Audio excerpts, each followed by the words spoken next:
En esta lección vamos a estar hablando de los metales tóxicos principales, que son el cadmio, el plomo, el mercurio y el níquel. Y vamos a comenzar con el cadmio. El cadmio es uno de los 3 grandes metales pesados venenosos.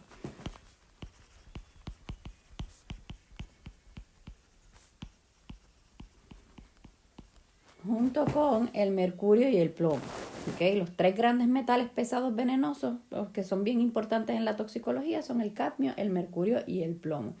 Básicamente el cadmio se utiliza mucho en el electroplateado de metales para prevenir la corrosión. También se utiliza como pigmento y en la manufactura de muchos plásticos. Básicamente el cadmio forma, ¿verdad?, un ion de +2. Sabemos, ¿verdad?, que el estado de oxidación de cadmio es positivo 2. Se encuentra debajo de zinc en la tabla periódica. Por lo tanto, va a tener muchas propiedades similares a las del zinc. Y esta es principalmente una de las causas de su toxicidad. ¿Por qué? Porque el zinc es un metal esencial. Y entonces, básicamente, el cadmio y el zinc, el cuerpo los tiende a confundir y si el cadmio está presente, en el momento de utilizar el zinc, agarra el cadmio.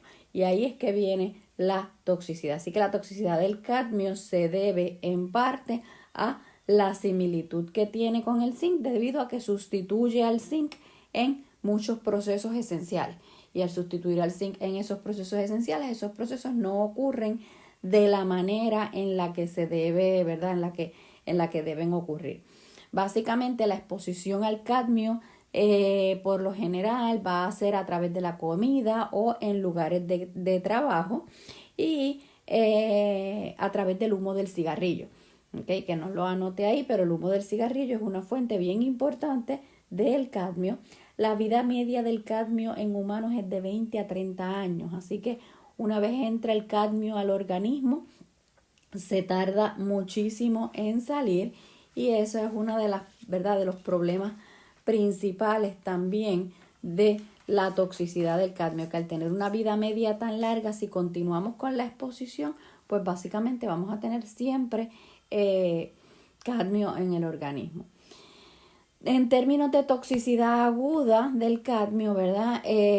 Básicamente si la ingerimos nos puede causar náuseas, vómitos y dolor abdominal, y si lo inhalamos puede llegar a causar una pulmonía o edema pulmonar, y esto, ¿verdad?, es uno de los problemas también del cigarrillo, que en muchas ocasiones, ¿verdad?, inhalamos ese humo del cigarrillo y pues nos puede causar problemas pulmonares. En términos de la toxicidad crónica o a largo plazo, puede causar también obstrucción pulmonar crónica, enfermedad renal crónica. Cuando hablamos de enfermedades renales, en los riñones, que es quien procesa todo ese cadmio, y entonces pues la toxicidad puede, ¿verdad?, cuando está tratando de eliminar ese cadmio en la orina, pues básicamente puede causar toxicidad en el riñón. Y podría tener también un efecto en el sistema cardiovascular y en el sistema esqueletal. El segundo metal pesado de importancia toxicológica es el plomo. Básicamente, la mitad del plomo usado en Estados Unidos es usado en las baterías de plomo. Me imagino que habrán escuchado hablar de las baterías de plomo, ¿verdad? En las baterías de plomo ocurre esta reacción donde tenemos el plomo reaccionando con óxido de plomo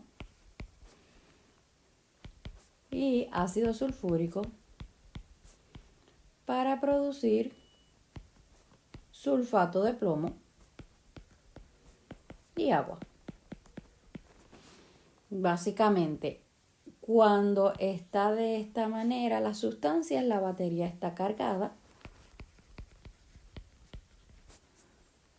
y cuando está de esta forma, la batería está descargada. ¿Y por qué entonces no podemos botar una batería al zafacón o descartarla, ¿verdad?, de maneras normales? Porque básicamente ese plomo, ¿verdad?, entra al ambiente, puede contaminar agua, puede entrar a la cadena alimenticia y causar una toxicidad extrema. ¿Cuál es verdad? La toxicidad básicamente puede ser en cualquiera de las formas del plomo, pero el plomo en su estado de oxidación de más 2, como en forma del sulfato, ¿verdad? Básicamente es bien importante en la toxicología. Los compuestos iónicos de plomo, los compuestos de plomo en su estado de oxidación de más 2 son principalmente iónicos, como por ejemplo en sulfato de plomo, mientras que compuestos de plomo en su estado de oxidación de más 4 son principalmente metales covalentes, que por ejemplo el tetraetil plomo, ¿verdad? Con 4 grupos etilo a su alrededor, tiene su estado de oxidación de más 4 y pues está enlazado covalentemente a 4 grupos etilo. Fuentes ambientales como por ejemplo pintura, agua contaminada, aire proveniente de emisiones industriales que contienen plomo son las fuentes principales de exposición, además de la comida. Así que básicamente, ¿verdad? El plomo es una importante contaminante ambiental. Anteriormente las pinturas se manufacturaban con plomo. Ya el plomo ha sido eliminado de las pinturas debido, ¿verdad?, a la alta preocupación en términos de la toxicidad, porque mientras el plomo está contenido en la pintura no tiene ningún efecto toxicológico, pero las pinturas se empiezan a escascarar, los niños escascaran la pared, se comen la pintura y ahí es que entonces empieza a haber el efecto tóxico del plomo, cuando una vez entra, ¿verdad?, al organismo. En términos de la absorción del plomo, el plomo inorgánico se puede absorber a través del tracto gastrointestinal y a través de los pulmones. Si llega a los alveolos, ¿verdad?, a través de los pulmones, se absorbe inmediatamente en la sangre. Y entonces en la sangre pues puede producir, por ejemplo, anemia. En el tracto gastrointestinal también se absorbe mediante mecanismo de transporte, mediante el mismo mecanismo de transporte que se utiliza para el calcio, donde disminuye la absorción con un aumento en calcio en la dieta. Así que si alguien se ve intoxicado por plomo mediante ruta oral, ¿verdad?, mediante la ruta gastrointestinal, lo importante es añadirle, ¿verdad?, darle mucho calcio para que el calcio inhiba la absorción del plomo. El plomo también puede llegar al sistema nervioso central. El sistema nervioso central también se va a ver afectado mediante la ingesta de plomo, ¿verdad? Una vez el plomo llega al sistema nervioso central, puede causar encefalopatía y puede causar degeneración neuronal, especialmente cuando se oxida a su estado de oxidación de más 2, porque básicamente va a inhibir entonces que se liberen los iones de calcio y esto inhibe ciertos impulsos nerviosos y básicamente pues puede causar, ¿verdad?, el daño en el sistema nervioso central. El plomo también se transporta rápidamente a los huesos y es almacenado allí ¿verdad? Y ese es otro problema con la anemia, que puede también, además de anemia, causar leucemia, porque dentro del hueso está lo que se conoce como la médula ósea. En la médula ósea es donde se genera la sangre, donde el cuerpo sintetiza la sangre. Y entonces, ¿qué sucede? Que cuando el plomo llega allí, afecta esa producción de sangre, causando anemia y eventualmente pues, puede causar leucemia. Y también, pues como habíamos mencionado anteriormente, otro efecto del plomo puede ser la nefropatía, que básicamente es daño en los riñones. Los riñones, tratando de eliminar ese plomo a través de la orina, pues pueden también verse afectados. ¿Qué terapias tenemos para el envenenamiento por plomo? Pues básicamente, si los efectos tóxicos que ha causado el plomo son reversibles, pueden ser tratados por lo que se conoce como terapia quelante. El plomo se solubiliza y es removido por agentes quelantes. Los agentes quelantes lo que hacen es que básicamente enlazan a ese plomo. Tienen unos binding sites donde se enlaza ese plomo y básicamente pues lo que hacen es que lo enlazan y lo eliminan. Por ejemplo, tenemos el EDTA. Los que han tomado analítica probablemente han visto la estructura del EDTA, que es esta molécula gigantesca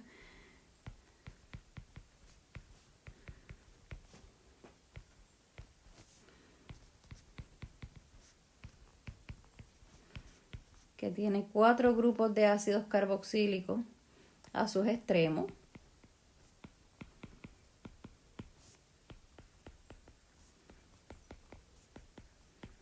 Y en estos 4 grupos de ácidos carboxílicos ellos tienden a enlazar los metales. Y entonces enlazan esos metales, en este caso el plomo, ¿verdad? Y lo eliminan. También tenemos el BAL. El BAL se conoce como British Anti-Lewishite. De ahí es que vienen esas siglas en inglés. Y básicamente hacen algo similar. Y este BAL utiliza, ¿verdad?, el mecanismo de toxicidad precisamente del plomo en diferentes proteínas que tienen el grupo sulfidrilo, porque el BAL tiene el grupo sulfidrilo que entonces pueden enlazar el plomo a él. Y básicamente quedaría un complejo de esta manera.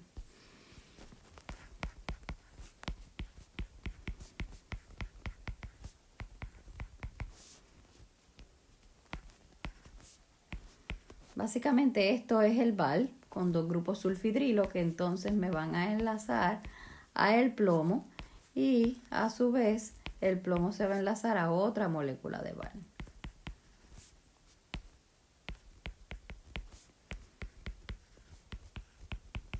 Si se fijan, estos enlaces aquí son similares a los enlaces que haría el metal pesado con un grupo sulfidrilo de una proteína. Y de esa manera, ¿verdad?, se elimina del sistema. Esta molécula de BAL básicamente se desarrolló originalmente para tratar un gas venenoso que contenía el arsénico, y entonces pues se encontró que también se podía utilizar, ¿verdad?, como terapia quelante para el plomo. Estos quelatos, una vez que el plomo se enlaza a ellos, se excretan fácilmente, ya bien sea en la orina o a través de la bilis. Ahora vamos a hablar del tercer metal pesado de importancia toxicológica, que es el mercurio. El mercurio básicamente viene en diferentes formas, ¿verdad? El mercurio elemental, por ejemplo, es el único metal líquido a temperatura ambiente. Su alta presión de vapor contribuye a su toxicidad debido a que el vapor es mucho más peligroso que la forma líquida. Básicamente naturalmente podemos vernos expuestos a través de la desgasificación natural de la corteza terrestre o diferentes actividades humanas, ya que es utilizado en lámparas de mercurio, es utilizado en bombas de vacío, es utilizado en diferentes válvulas, en sellos. Anteriormente se utilizaba hasta en los termómetros, se ha utilizado también en diferentes electrodos, etc.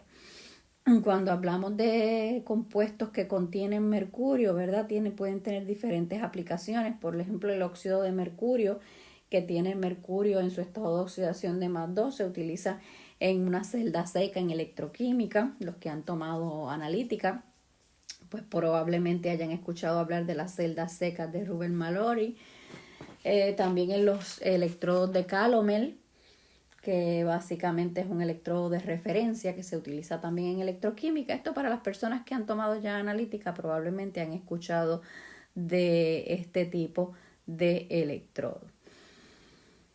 Básicamente la toxicidad del mercurio va a depender del estado en el que esté. Por ejemplo, mercurio gaseoso, que es un mercurio monoatómico elemental, es absorbido por inhalación, mientras que el mercurio inorgánico se absorbe a través del tracto gastrointestinal.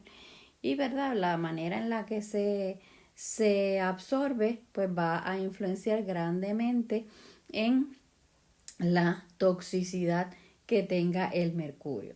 Una gran fracción del mercurio que es absorbido por los pulmones llega directamente al cerebro. Cuando es absorbido como mercurio monoatómico, mercurio gaseoso, básicamente está neutral, por lo tanto puede atravesar lo que es la barrera hematoencefálica, la blood-brain barrier. Esa barrera hematoencefálica es una capa de células que están extremadamente unidas que protegen el cerebro. Y muy pocas son las cosas que pueden atravesar esa barrera de modo tal que el cerebro queda protegido. Pues el mercurio en su estado monoatómico neutral puede ser absorbido a través de esa barrera, y el problema es que una vez entra al cerebro se oxida a mercurio de más 2. Y una vez está oxidado a mercurio de más 2, no puede atravesar la barrera hematoencefálica, queda ahí atrapado y entonces causa daño dentro del cerebro. Y por eso es que, pues, ¿verdad? Vamos a ver cuando estamos expuestos a esos vapores de mercurio, vamos a ver síntomas como excitabilidad, temblores, gingivitis, bronquitis corrosiva, etcétera, ¿verdad? Porque también afecta a los pulmones y afecta la boca, pero principalmente en el cerebro, excitabilidad y temblores. Mientras que cuando nosotros nos vemos expuestos al mercurio inorgánico en su estado de oxidación de más 2, básicamente el efecto es diferente. El efecto tóxico va a ser principalmente en los riñones.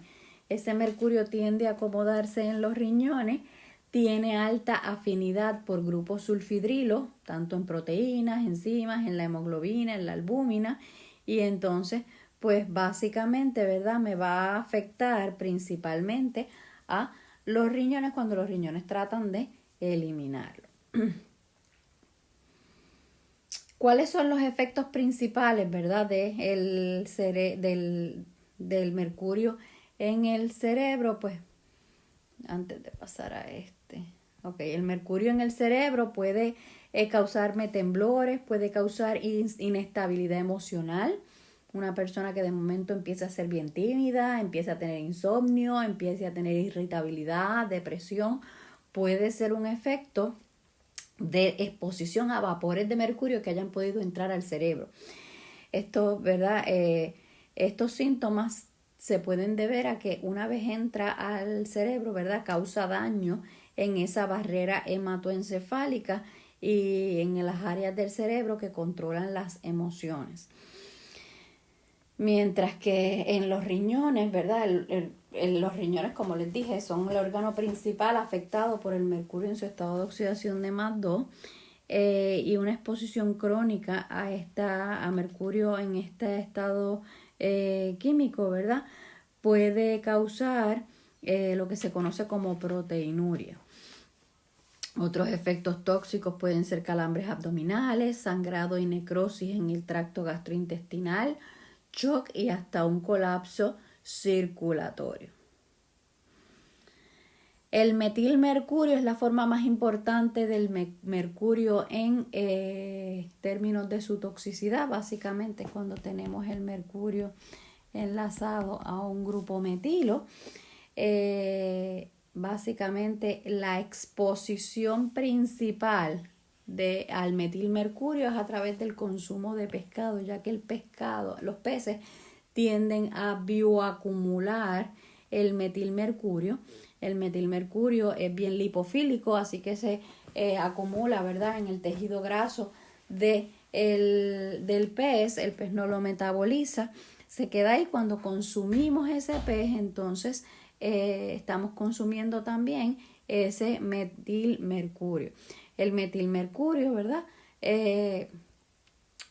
básicamente atraviesa la barrera hematoencefálica, tal y como les expliqué hace un momento, porque es lipofílico, al igual que el gas, ¿verdad?, que el mercurio gaseoso es bien lipofílico, puede atravesar la barrera hematoencefálica y entrar al cerebro y causar daños neurotóxicos.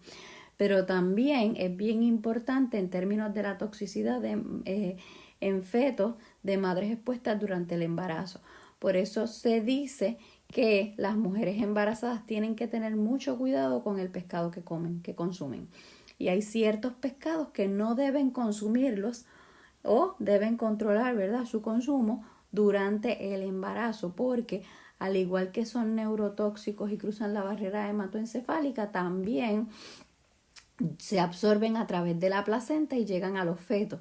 Y como el feto está desarrollando todavía su cerebro, pues básicamente tiende a causar daños tóxicos bien severos en el cerebro de esos fetos de madres expuestas al metilmercurio durante el embarazo. ¿Cuáles son los efectos neurotóxicos que puede tener el metilmercurio? Pues puede causar parestesia. La parestesia es un tipo de adormecimiento y hormigueo alrededor de la boca, de los labios y las extremidades. Puede causar ataxia, que es dificultad para tragar y articular palabras. Puede causar también otra condición que se conoce como neurastenia, que es una sensación de debilidad, fatiga, inhabilidad para concentrarse. Puede afectar la visión, puede afectar la audición, como les había mencionado anteriormente, puede causar temblores, al igual que los vapores, ¿verdad?, del mercurio. Puede causar temblores, puede causar coma y puede incluso causarle la muerte a la persona expuesta al metilmercurio. Así que la exposición al metilmercurio es realmente bien peligrosa. Y por último tenemos el níquel. El níquel es el último de los metales que vamos a estar, de los metales pesados que vamos a estar estudiando, ¿verdad? Básicamente la exposición al níquel es con muchísimos objetos de la vida diaria, porque muchos de los objetos de la vida diaria a los cuales nos vemos expuestos, básicamente tienen níquel. Cuando nosotros incluso nos ponemos unas pantallas de oro de 14 quilates, de 24 quilates, tienen oro, pero básicamente es una aleación de oro con níquel. En términos de así que, ¿verdad?, nos vemos expuestos con los cubiertos que utilizamos, nos vemos envueltos en cualquier cosa que tenga metal, por lo general tiene algo de níquel. En términos de la toxicidad, el níquel puede ser carcinógeno al tracto respiratorio, ¿verdad? Y eso pues ahí no, el níquel cuando nos exponemos a él a la vida diaria pues no tenemos mayor riesgo porque está en su estado sólido y ¿verdad?, no va a entrar a través del tracto respiratorio. Pero pues si cuando en la industria, cuando están, ¿verdad?, haciendo esas aleaciones, sí se liberan vapores de níquel y esas personas que están trabajando en las industrias de metales, pues sí se pueden ver expuestas y pueden eventualmente desarrollar cáncer en el tracto respiratorio, especialmente en los pulmones y las vías nasales. Una toxicidad en la que sí nos vemos, ¿verdad?, de la que sí no podemos vernos expuestos es la dermatitis alérgica, que básicamente es un daño que ocurre en la piel que tiene contacto con el níquel. Y pues esto lo podemos ver al tener contacto con diferentes prendas que contengan níquel y monedas que contengan níquel. En la próxima presentación vamos a entonces a estar hablando sobre los metales esenciales con potencial toxicidad. Hasta luego.